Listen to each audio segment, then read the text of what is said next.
You're scrolling through Netflix, then Hulu, then Max, then Peacock. You're desperately searching for that show you loved growing up. You know the one. Your whole family gathered around to watch it every week. It had that perfect theme song that still gets stuck in your head. You search and search, and it's just gone, like it never even existed. Here's something that might blow your mind. Some of the most beloved, most awarded, most culturally significant TV shows from the 70s, 80s, and 90s have essentially vanished. We're talking Emmy winners, shows that shaped presidential elections, series that defined entire generations, and you cannot legally watch them anywhere. The reason comes down to one word: music. See, before roughly 2005, television producers licensed popular songs only for broadcast and limited syndication. Nobody anticipated DVD or streaming or digital distribution because those things barely existed yet. When those time-limited licenses expired, usually after 3 to 10 years, every single song had to be renegotiated, individually.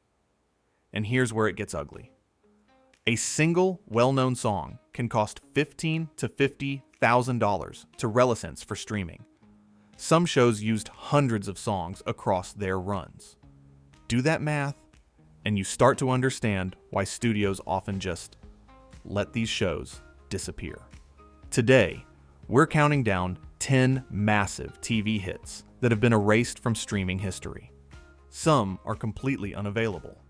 Some exist only as pale imitations of themselves, and a few just recently escaped from decades of licensing limbo. These are the shows you remember loving, the shows you want to rewatch, and the shows the entertainment industry seems determined to keep locked away. If you enjoy deep dives into TV history and want to know what happened to your favorite shows, hit that subscribe button and ring the bell so you don't miss our next video. Let's get into it. 10.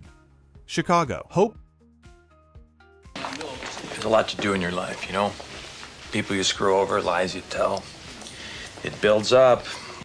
We're starting with a show that has completely vanished, and the reason why is unlike anything else on this list. Chicago Hope aired on CBS from 1994 to 2000. It was created by David E. Kelley, same guy who gave us Ally McBeal, The Practice, and Big Little Lies. The cast was absolutely stacked. Mandy Patinkin, Adam Arkin, Mark Harmon, Hector Elizondo, Peter McNichol, Christine Lottie. This show earned 42 Emmy nominations. Mandy Patinkin won Outstanding Lead Actor in 1995. Hector Elizondo won Outstanding Supporting Actor in 1997. This was prestige television before we even called it that. Oh, and here's a piece of TV history for you. Chicago Hope premiered on the exact same night as ER Thursday, September 1994. That scheduling battle is legendary. So what happened to it? Why can't you stream it? Why can't you even buy it on DVD in North America? The answer lies in one of the show's most beloved creative choices. Mandy Patinkin's character, Dr. Jeffrey Geiger, would frequently break into Broadway show tunes during surgery scenes. It was quirky. It was memorable. It became one of TV's most distinctive character traits. It also created a licensing nightmare. Broadway music is among the most expensive to license in the entire entertainment industry. The rights are fragmented among composers, lyricists, estates, and multiple publishing companies. Clearing those rights for streaming would require negotiations with dozens of different parties, each one wanting their cut. And here's the really frustrating part. Chicago Hope is one of 3 David E. Kelley shows stuck in this exact same limbo. Picket Fences, which won the Outstanding Drama Series Emmy, isn't streaming either. Neither is Boston Public, which won a Peabody Award. One of television's most acclaimed creators has nearly half his career output completely inaccessible. Number 9. China Beach.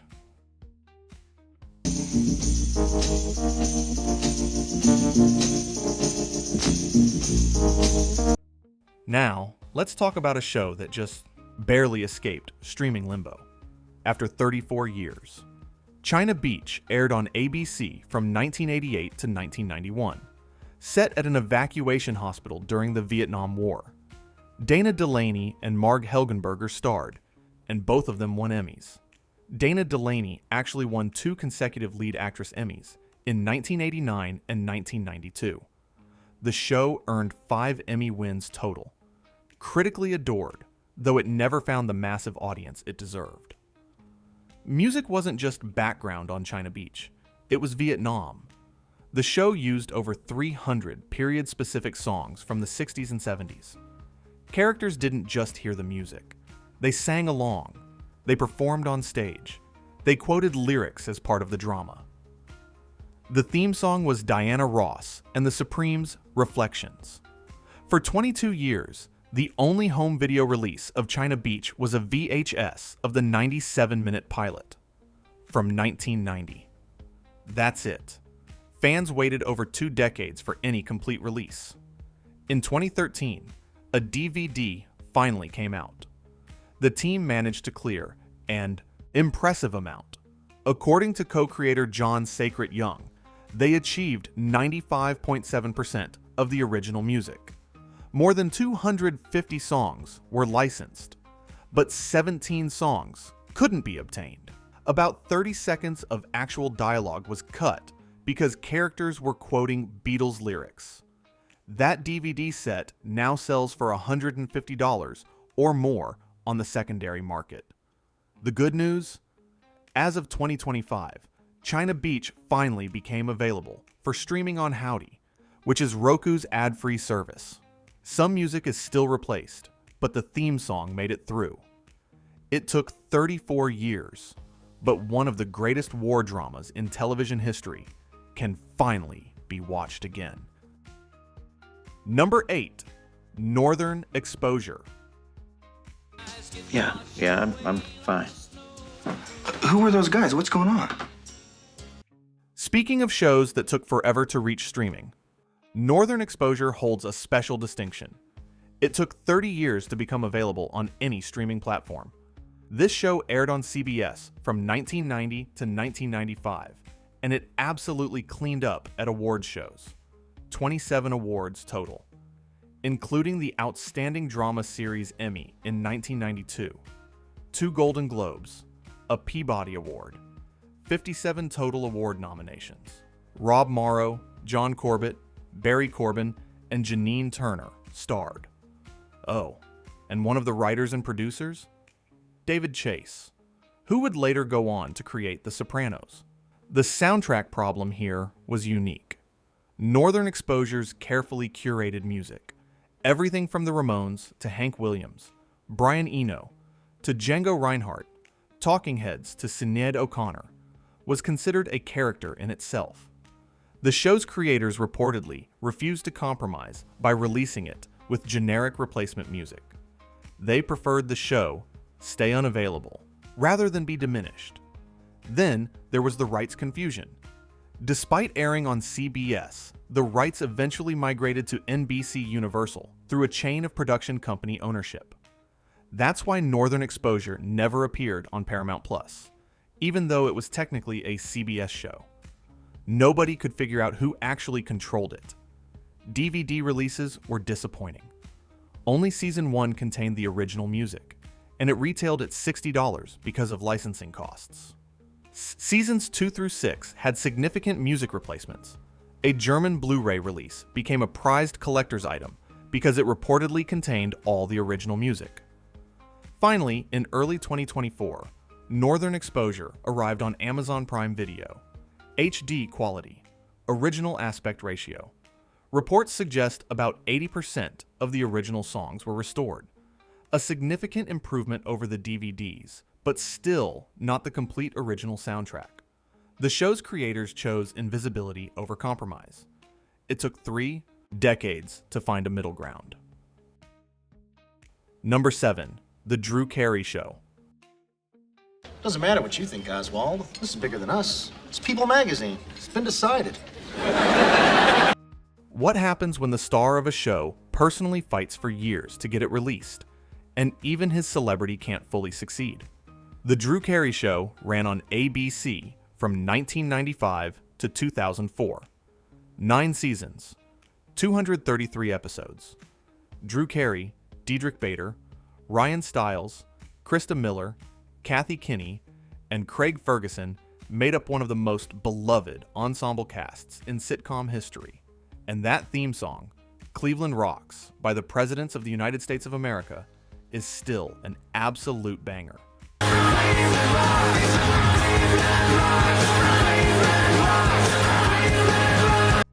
But for years, you couldn't watch this show anywhere. Not streaming, not DVD, not syndication, nothing. Drew Carey himself went public about fighting for the show's release. In a 2014 Reddit AMA, he explained it came down to music rights. The studio didn't think they'd make their money back. Then, in 2024, he told TV Insider the show wasn't in syndication because of music rights, and he was trying to change that. In August 2024, The Drew Carey Show finally made its streaming debut on Plex. It's now also on Tubi, Pluto TV, and the Roku channel, all free with ads. A complete series DVD came out in May 2025, but here's the catch. Even after all that work, 4 to 5 music-heavy special episodes remain unavailable. The Drew's Dance Party Special, the 2-part back-to-school rock and roll comedy hour. What's love got to do with it? The DVD packaging explicitly notes that musical compositions in certain episodes have been replaced or altered from their original broadcast versions. Even Drew Carey's star power could only achieve a compromised version of his own show. Number 6. Cold Case. You do murders? I investigate murders. Here's a show with a distinction no other major network drama can claim. 156 episodes, and it has never been released on DVD or Blu-ray, ever. Cold Case ran on CBS from 2003 to 2010. Catherine Morris and Danny Pino starred. Produced by Jerry Bruckheimer Television and Warner Brothers Television. At its peak in Season 2, the show drew over 15 million viewers, won multiple GLAAD awards. Here's why Cold Case could never be put on physical media. Every single episode's creative signature was using era-appropriate popular music for crime flashbacks. This wasn't occasional needle drops. This was the entire storytelling structure. Some episodes were built around a single artist. One episode featured 9 Bruce Springsteen songs. Other episodes centered on U2, Nirvana, Pearl Jam, The Doors, Pink Floyd, Bob Dylan. The show reportedly spent up to $60,000 per episode on music. That's roughly 12 times the typical drama's music budget. The show was specifically designed around expensive music, and that creative choice made it unpublishable in any permanent format. There was briefly hope when CBS announced a Cold Case reboot in April 2024. Original creator attached, Jerry Bruckheimer attached. Then, by September 2024, it was dead. Reports indicated CBS wanted streaming rights to the original series as part of the deal, but Warner Brothers Television refused. The good news is Cold Case did eventually make it to streaming. It's now on Max, Amazon Prime, Hulu, Roku Channel, and Netflix. But think about that. A major CBS drama that ran for 7 seasons completely skipped the DVD era. Fans of this show went 15 years without any way to own or rewatch it. Number 5. Daria. They said we wouldn't be graded. Daria, they want you to take a special class for a few weeks. Here's a question. If 99% of a show's music is replaced, is it even the same show anymore? Daria aired on MTV from 1997 to 2002. 5 seasons, 65 episodes, plus 2 TV movies, It spun off from Beavis and Butthead and became one of MTV's highest-rated shows by 1998. Tracy Grandstaff and Wendy Hoops voiced the characters we all loved. The theme song, You're Standing on My Neck, by Splendora, somehow survived the licensing apocalypse. So what went wrong? During production, MTV had blanket licensing agreements that gave their shows access to virtually any music. For free, during broadcast, producers could insert Foo Fighters, Will Smith, REM, Cyndi Lauper, hundreds of artists at will. But here's the Faustian bargain. Those licenses did not extend to DVD, streaming, or home video. Daria had no original score. All the incidental music across every single episode was licensed pop songs. An estimated 300 plus tracks would need to be individually re-cleared for any home release. Creator Glenn Eichler put it perfectly in the DVD liner notes. He explained that 99% of the music had been changed because licensing costs would have made release impossible. He compared watching the altered version to a Twilight Zone episode where an astronaut comes home and his wife can't figure out what's different about him, until she realizes the cool song from 1997 has been replaced with some tune she's never heard. All 5 seasons are technically on Paramount Plus, but the 2 TV movies, not included. And that replacement music creates an uncanny valley experience that dedicated fans find jarring. The complete series DVD took 6 years, from 2004 to 2010, just to clear enough rights for release. There's actually a fan-driven Daria restoration project that manually synchronized original audio from VHS recordings of MTV broadcasts over the DVD video. It's unauthorized, but it remains the only way to experience Daria with its original soundtrack. MTV's free music policy created a show that could never truly exist outside MTV. Number 4. The Wonder Years. Kevin, is everything all right? No. We gotta find Wayne. This is where things get really painful, because technically, The Wonder Years is on streaming. All 6 seasons are on Hulu right now. But here's the thing. It's not actually The Wonder Years, not the real one. The original series ran on ABC from 1988 to 1993. Fred Savage, Dan Lauria, Danica McKellar, Josh Saviano, Daniel Stern's perfect narration. This show won the Outstanding Comedy Series Emmy after just 6 episodes.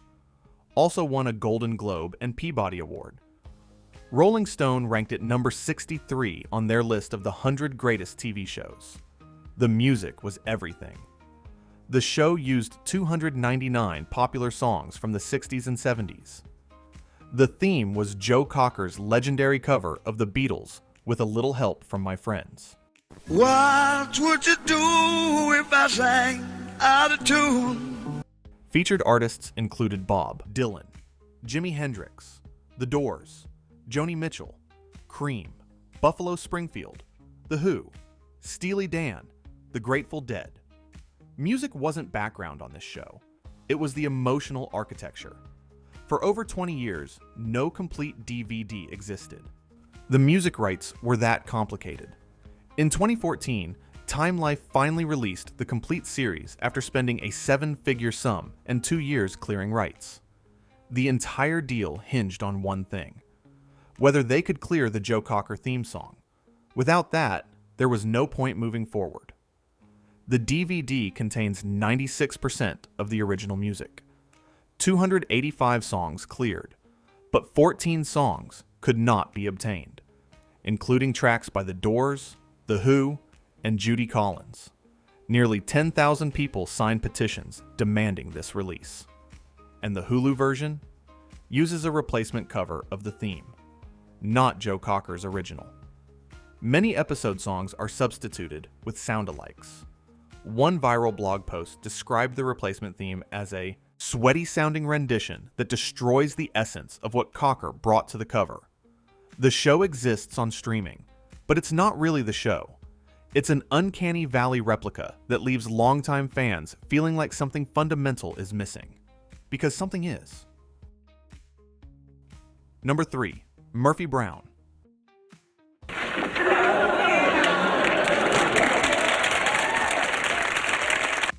5 Emmy wins for lead actress. That's a record no other performer in comedy has ever matched. Murphy Brown ran on CBS from 1988 to 1998. 10 seasons, 260 episodes. Candice Bergen dominated awards season for a decade. The show won Outstanding Comedy Series in 1992. But more than that, Murphy Brown changed American politics. When the fictional Murphy Brown decided to have a child as a single mother, Vice President Dan Quayle attacked the character in a real speech during the 1992 presidential campaign. It became a defining moment in the culture wars. This was a sitcom so powerful it influenced actual elections. And yet, try to watch it today. The original 10-season series is not available on any streaming platform. It last appeared on Amazon Video until May 2022. Then, it vanished. The only thing you can stream is the 2018 revival season on Tubi. Just 13 episodes from a brief comeback. Not the show people actually remember. The problem? Each episode's cold open prominently featured Motown music, and licensed songs appeared throughout the series. Only season 1 was ever released on DVD. The cost of clearing music rights across 260 episodes, many featuring iconic, expensive Motown recordings, is apparently prohibitive relative to expected streaming revenue. This was arguably the most politically significant sitcom of its decade. Murphy Brown shaped real presidential campaigns. Yet an entire generation cannot access it. If you're under 30, you've probably never seen a single episode of a show that literally changed American political discourse. Number 2. Ed. It's been 5 days and I cannot stop thinking about it. In 5 days, you cannot stop talking about it. Like I'm telling you, it was one of those moments. Here's a show where even the creators don't know why it vanished. Ed aired on NBC from 2000 to 2004. 4 seasons, 83 episodes. Tom Cavanaugh and Julie Bowen starred. The season 1 premiere drew 16 million viewers, 83% on Rotten Tomatoes, 87 out of 100 on Metacritic. Tom Cavanaugh earned a Golden Globe nomination. The show received Emmy nominations for casting, writing, and directing. It is completely unavailable. Not on any streaming platform. Never released on DVD. Cannot be purchased digitally. No cable reruns. Nothing. Ed suffers from what you might call a double lock. 2 simultaneous problems that create an inescapable trap. First, the show was co-produced by 2 different studios, NBC Productions, which became NBC Universal, and Viacom Productions, which became Paramount. That split ownership creates a deadlock.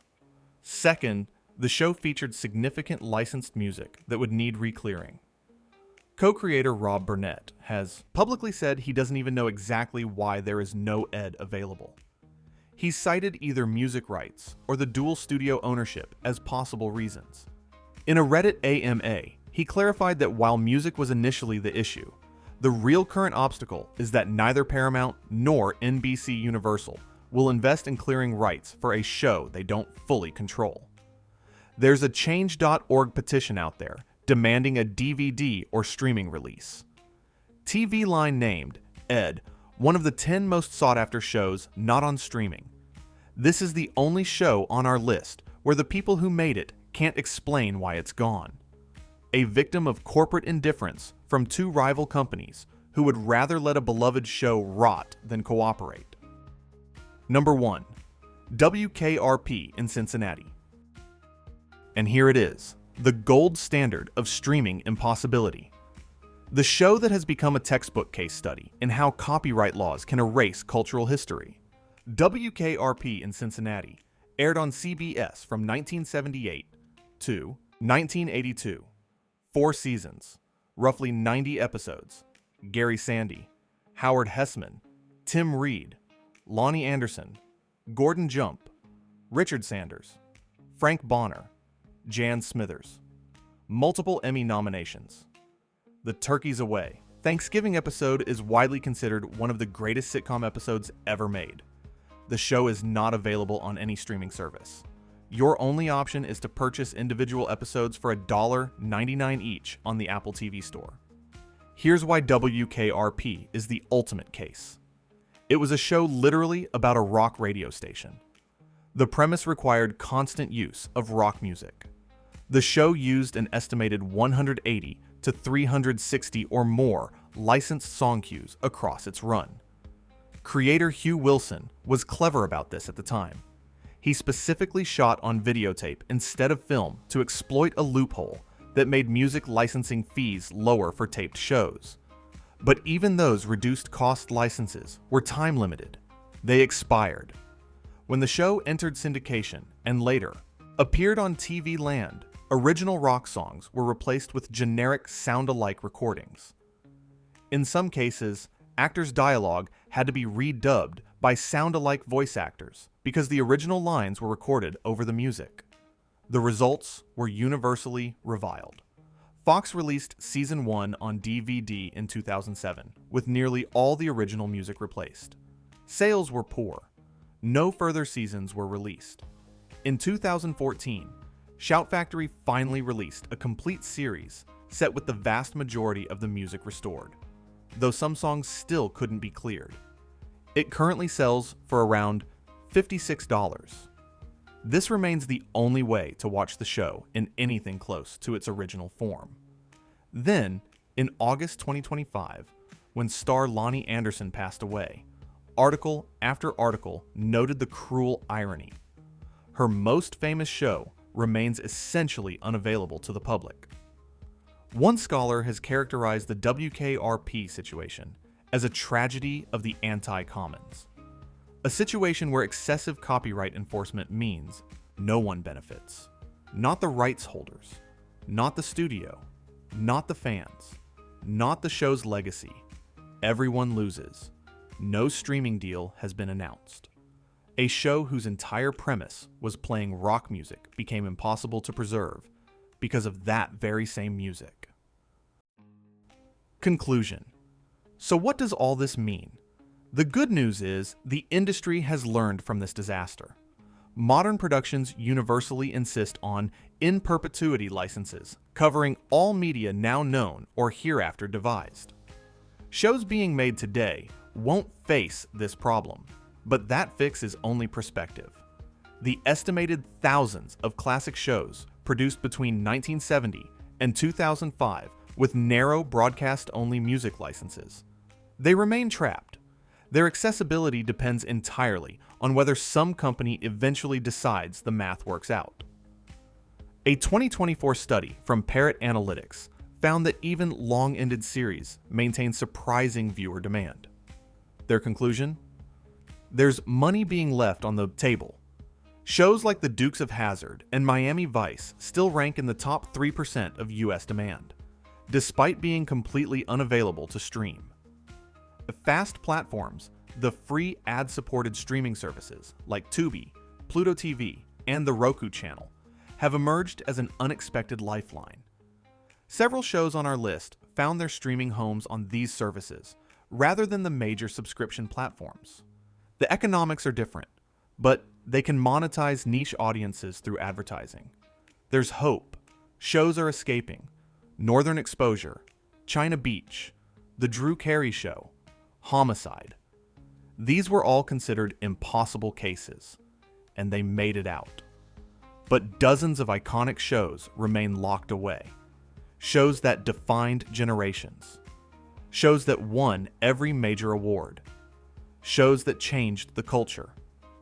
And somewhere right now, someone is scrolling through Netflix, searching for that show they loved growing up. The one their family gathered around to watch every week. The one with the perfect theme song. And it's just gone. Thanks for watching. If you want more deep dives into TV history and the shows that shaped us, subscribe and hit that notification bell. Drop a comment below and let me know. What show do you wish you could stream but can't find anywhere? I'll see you in the next one.